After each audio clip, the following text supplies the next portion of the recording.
Poema 165. Mesmo que alguém consiga ocultar-se dos olhos alheios, não poderá se esconder dos próprios olhos. Por volta dos 12 ou 13 anos, eu morava no bairro de Senzoku, em Asakusa. Meu pai era vendedor de objetos usados e o seguinte fato se passou com um de seus conhecidos. Na época havia uma loja de antiguidades considerada a melhor de Asakusa, cujo proprietário era um senhor chamado Hanagame, que ficara cego por volta dos 60 anos. Ainda me lembro perfeitamente da sua história, pois meu pai a contava sempre. O relato é o seguinte: a cegueira de Hanagame se deu a um verdadeiro castigo dos céus. Quando ele estava na meia-idade, um monge responsável por um famoso templo da província de Shizuoka alugou um espaço no templo Senzoji, em Asakusa, para uma grande exposição de uma imagem sagrada, mas o evento foi um fracasso. Como sofreu um grande prejuízo inesperado, não podia retornar à sua terra. Sem alternativa, pediu um empréstimo a Hanagame para poder retornar, deixando a imagem de Kanzeon Bosatsu de seu templo como garantia. Meses depois, tendo juntado o dinheiro necessário, o monge retornou em busca de Hanagame, conforme o prometido, para pagar a dívida e reaver a imagem.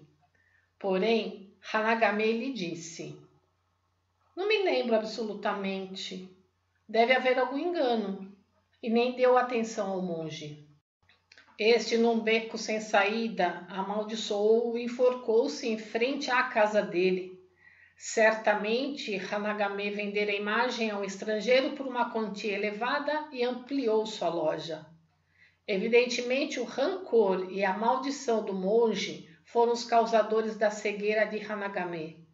Além do mais, seu único filho entregou-se ao vício da bebida e gastou toda a fortuna da família em poucos anos. Depois saiu de casa e ninguém soube mais de seu paradeiro. Em consequência, Hanagame ficou extremamente pobre e vivia com grande dificuldade, dependendo da ajuda dos parentes. Na época, eu o via frequentemente andando pela cidade, guiado pela esposa já idosa. Nas vizinhanças também morava um homem chamado Ginjiro Watanabe, conhecido pelo apelido de Kyogin, especialista em revestir portas corrediças e quadros em papel japonês. Ele também ficou cego por volta dos 60 anos. Eu ia sempre brincar na sua casa e ele me tratava com muito carinho. O motivo que o levou à cegueira foi o seguinte: Kyogin era um excelente profissional e muito hábil em falsificações. Ele se associou a um pintor perito em forjar quadros antigos de artistas como Okyo, Hoitsu, Zenshin. Quando eu ia brincar na casa de Kyogin, frequentemente o via fazer as falsificações. Kyogin era extremamente talentoso em dar um toque de antiguidade, especialmente no que se refere a partes comidas por insetos, as quais pareciam realmente verdadeiras. Na casa dele havia um quarto onde ninguém tinha permissão de entrar. Quando eu lhe perguntei o motivo dessa proibição, respondeu que era com a finalidade de impedir que o vissem fazendo as marcas de insetos.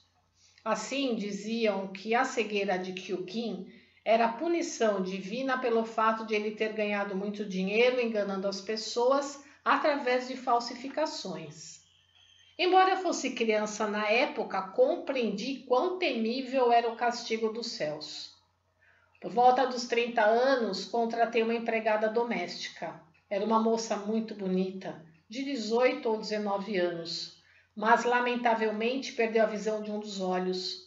Baseado nos dois exemplos anteriormente citados, imaginei que aquilo se devia a algum pecado e perguntei-lhe como ficara cega.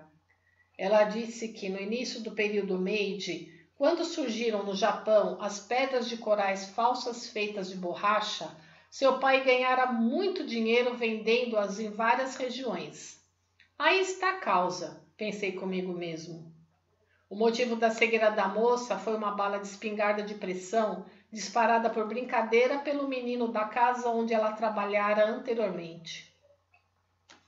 Coletânea Série de Cão, volume 5, A História de Duas Pessoas Cegas, 30 de agosto de 1949, extraído do livro Pão Nosso de Cada Dia, volume 2, página 146.